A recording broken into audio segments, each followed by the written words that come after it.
होली मात्र रंगों का त्योहार है या फिर इसका कोई साइंटिफिक रीजन भी है?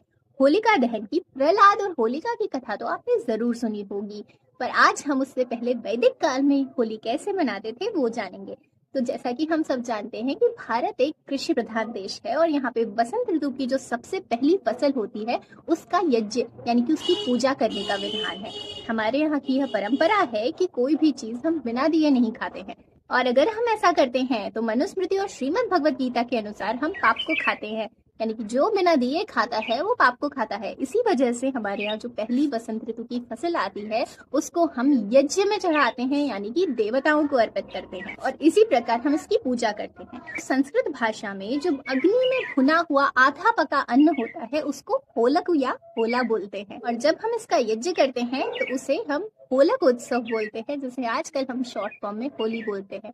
तो जो ये होलक होता है वो अन्न के गुणों को लिए हुए होता है, और जब हम इसका यज्ञ करते हैं तो पूरे वायुमंडल में और साथ के साथ जो इस समय मौसम बदल रहा होता है उसकी वजह से जो बीमारियां हो रही होती है उससे बच जाते हैं, क्योंकि यज्ञ भी एक बहुत बड़ी चिकित्सा है। तो बहुत ही हर्षोल्लास के साथ इस पर्व को मनाया जाता था।